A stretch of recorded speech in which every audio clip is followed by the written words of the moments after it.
Hi, everybody. Welcome to another episode of Indie Talk Sports. Thank you all for tuning into this episode. And with me today, I have a special guest here, Capital University Comets forward, Samaree Perkins. Hi, Samaree. Hi, India. How are you? I'm good. How are you doing today? I'm doing well. Thank That's you. good. That's good. So, Samari is just outstanding. WPO Section 5 honorable mention, CTA first All City selection, 2020 CTA All City first team selection, the 2021 and 2022 Post Gazette Player of the Year, the KDK Super 7 Player of the Year, named team captain for both the 2021 and 2022 season, was 1,000 point plus point scorer in basketball, named the MVP of the City League Championship, and also selected as the Pittsburgh Post-Gazette Player of the Week in 2022. She also played volleyball and basketball in high school. And what I really also want to spotlight is she was valedictorian, guys. 4.719 GPA National Honor Society. So she is just a super athlete. And I think it's really important to showcase that because that is incredible. So Samari, tell me a little bit about your journey in basketball, kind of how it all started. Well, it all started at Obama. I remember my mom forcing me to go to tryouts one day, and I was really reluctant to participate, but I had a really great coach at the time, and he just pushed me the whole way through. So I started in sixth grade, and I've been playing ever since. Absolutely. And how would you say that Obama has shaped you as the basketball player that you are today? Obama has definitely shaped a lot of the experiences that I've had and a lot of the principles that I've carried with me as a player. Like I said, the coach that I had in middle school, he was a great coach. And then my high school coach, Coach McCoy, had a great impact on my life. She was a former collegiate player herself. So she just instilled like work ethic into all of her players and led us into like championships, of course, but obviously it was more so about what she taught us off the court that, really leaves a lasting impact on players' lives. So Obama they definitely helped in a major way to shape who I am today. Absolutely. And going from high school hoops to college hoops, I understand it could be a little bit of a difference. What was kind of a moment where you were like, whoa, like maybe I need to find a different plan when working out or when doing my prep? What was kind of like a turning point when you got to college? The turning point in college was the weight room, 100%. Like in high school, you lift here and there, and it's something that is kind of mentioned, but we do it every single day in college, and it's an expectation of us to like know how to lift, to be physically fit. So just being an all-around athlete, like they care what you do on the court, but what you do off the court, taking care of your body, and then like you said, preparation for the game is just completely different. Like film study, meetings with coaches, playbooks, it is just high school times 10. You know a little bit of the routine doing it in high school, but even in college, how do you manage playing volleyball and basketball? Very super demanding sports that Mm-hmm. are really heavy on your body. Yeah, I definitely rely on my trainers and my coaches, just keeping an open line of communication because the whole entire staff wants me to succeed, obviously, but they want to make sure that I'm taking care of my body and like my mental health, taking time to rest and all of that stuff. So they're super supportive of me, but it's ultimately like my drive, and I want to participate in everything. I know that my time on the court is short lived, and I don't know how much longer I'll be playing after college. So I just want to, jam pack myself and achieve as much as I can in these 4 years. Absolutely. And then I know earlier you had mentioned coaches. What's one coach that really has helped you tremendously throughout your basketball career that you really just want to give a special thanks to? Oh, that's, I know some are going to be like, what about me? I don't know. I'll definitely have to say Bryce Flannery. Like I only said it because he was my first coach, and like of all the principles and things that I've been taught, he was the one who drilled them home. He was the first one to like see my potential and actually encourage me and push me to do that. But I can name so many coaches: Sam, Greg, Gene, like all of them. Tremendous thanks to all of them because they put me in positions to succeed. I love that. And then so having just amazing coaches, but once again, still having a demanding schedule. how were you able to kind of stay up on your grades? I know that could be an issue with athletes. I also know you may not be able to play if you don't keep up with your grades. So how were you able to kind of manage practice and having the mindset and mentality for that, but also making sure that you stayed in your books and maintained an amazing GPA? Like you said, it takes a strong mindset and a will of determination that you're just going to get it done. Because you're a student athlete first. Like student always comes before athlete. Our coaches, they check on our grades, check on our attendance. My teams in particular, we have standards that if we don't meet them, we're not playing. But you just have to like love learning in a sense, and not that's not true for everybody. So some people have to find workarounds for that, but I'm someone who I love to learn. I love to be in the classroom, new information, I'm always trying to take it in. So for me it was kind of easier, but I know for some people that's not always the same case. Absolutely. That's why I definitely wanted to just shine that light because that is not easy. And I love how you just do it with grace. Like you said, you love learning, so it makes it a little bit easier. So, we are both obviously Barack Obama alum, and she talked a little bit about how basketball, well, life at Obama has impacted her with basketball, but how has life in Pittsburgh, kind of formed you as a person, let alone a basketball player? Pittsburgh will always hold a special place in my heart. Obviously, it's where I grew up. It's where my family and friends are.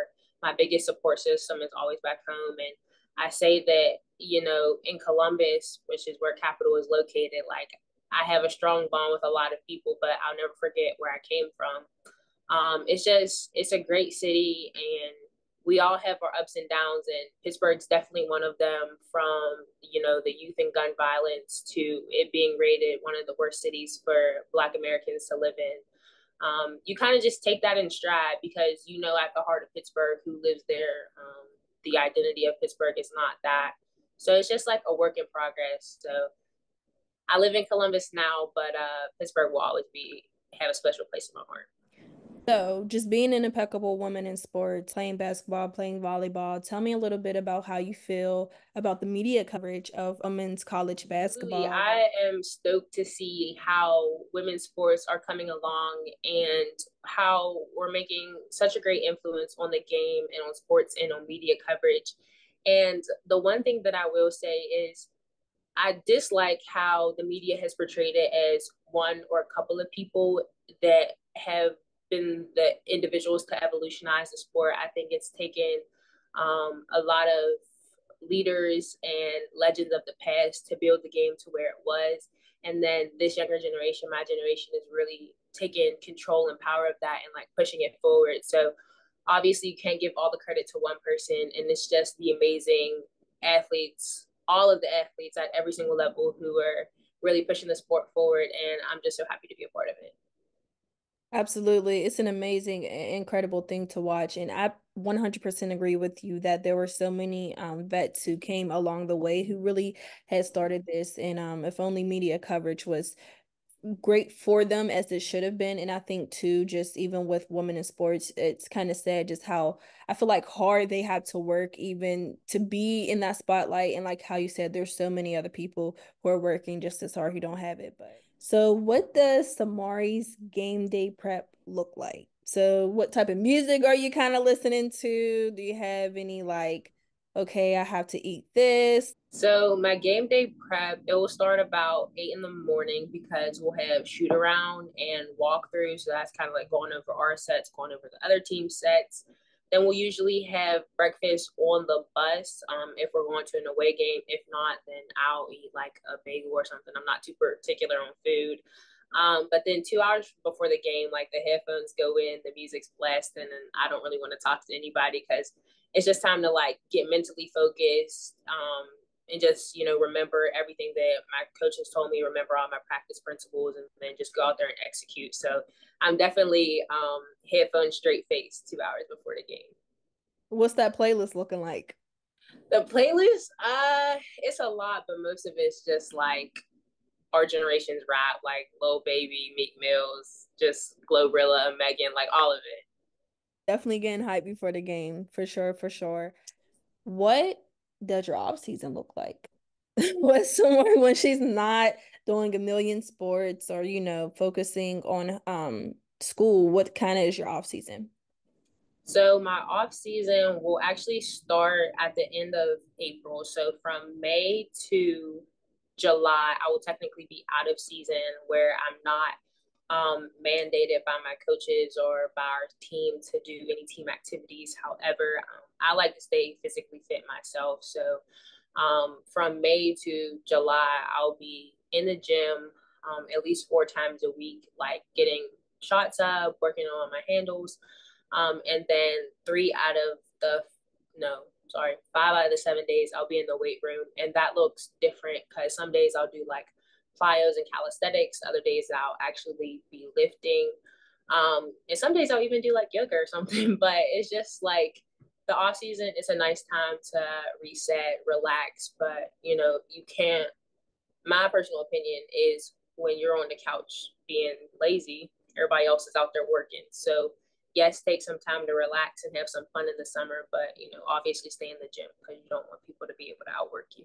So even just being a leader in Obama with basketball and kind of carrying on that into Capital, how do you handle that? So being a leader is definitely difficult because people are looking up to you, but you also have to realize that you can rely on your teammates as well. And we all have different communication styles. We all have different personalities. So you kind of have to figure out how to maneuver amongst all of that. But on every team I've been on, I'm kind of like strict, straight and narrow. I like to get things done. I like to stay organized. And in that regard, my teammates respect me. And I think my work ethic and the things that I do on and off the court help with that and like help with build relationships with my teammates. So that's the most important thing is just understanding who you're working with and how to get that group to be cohesive. So I don't know.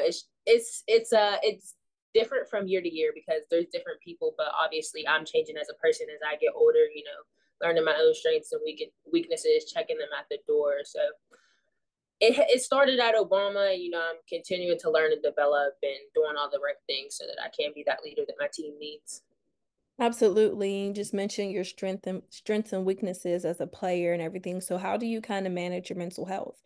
One of my coaches taught me like just to give yourself grace. Like we're the first person to extend our hand to other people or give other people a break, and we're always the hardest on ourselves.